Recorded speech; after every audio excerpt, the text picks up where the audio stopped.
loner, a real outlaw of the sea. But many pirates also worked secretly for government. This was particularly true between 1550 and 1720, which many people see as a golden age of piracy. America had just been discovered. No country was strong enough to control the Caribbean.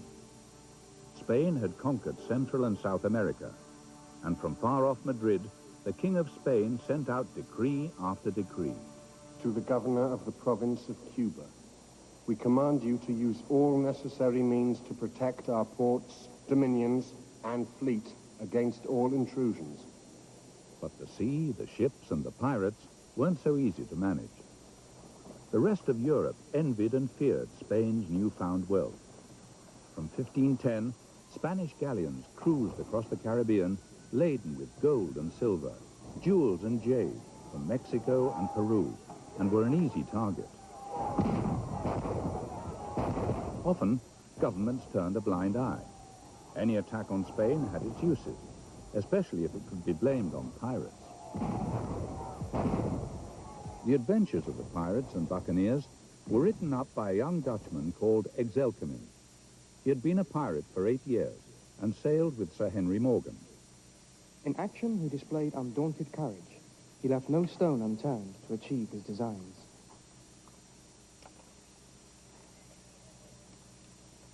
Exelkemin initially painted Morgan as a hero, but the more he worked with him, the more he came to see the dark side of Morgan.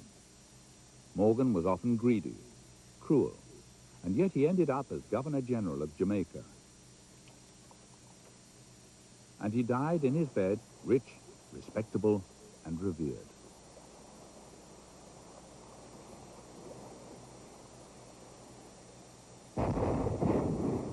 If some pirates were more bully than buccaneer, others were really clever, brave, and honorable, a credit to their profession. Perhaps the noblest pirate of them all was Sir Francis Drake.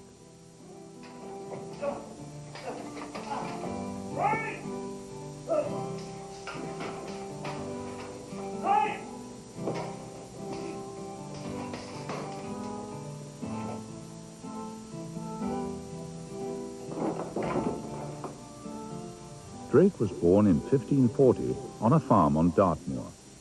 When he was 7, his family had to flee the area during a violent uprising by Catholics. The Drake family were Protestant.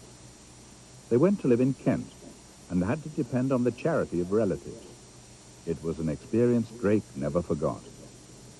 In his teens, he worked on coastal vessels, taking timber and coal to London and along the coast. Drake talked to sailors and heard many tales of America, its strange landscapes, its animals, and its great treasures. By the age of 20, he had shown enough skill to be given his first command. In 1564, Drake sailed for the West Indies in an expedition led by a relative of his, Sir John Hawkins. On one of these voyages, Drake learned a hard lesson. It added to his distrust of Catholics. At San Juan de Ulua, off the coast of Mexico, the Spaniards broke a promise of safe conduct. Hawkins' ships were attacked. The story was recorded by Richard Hakluyt, who was a secret agent for Queen Elizabeth I. The Spanish commander had never intended to keep his promise. He ordered Hawkins' men who were ashore to be murdered and the English ships destroyed. Hawkins lost his flagship. For Francis Drake, too, the journey back to England was bitter. My mistress, Queen Elizabeth, was saddened by these Spanish treacheries.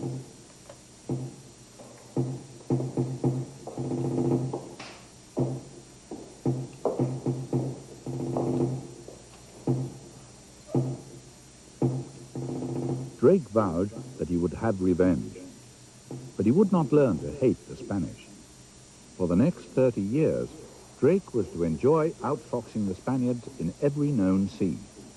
In 1578, he set out with 3 ships to sail through the Straits of Magellan into the Pacific. After 6 hard months at sea, he gathered his men in the port of Saint-Julien in Argentina. There had been many tensions during the trip across the Atlantic. As he faced his greatest challenge, only one captain before had ever navigated the Straits of Magellan, Drake gathered his men. We are all of us far from our country, our families, our friends. We're in the midst of enemies, and few in numbers.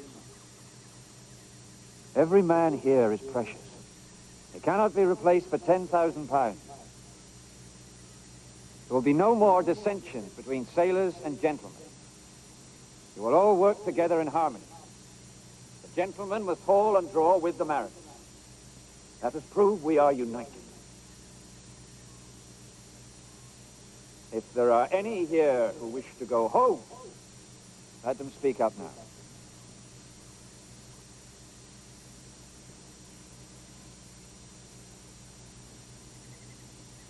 No one chose to go home.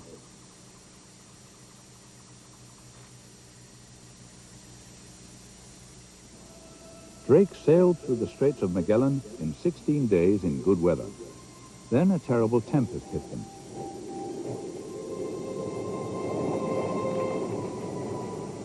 Drake lost contact with 2 ships. But he still went on to capture Spanish galleons off the coast of Chile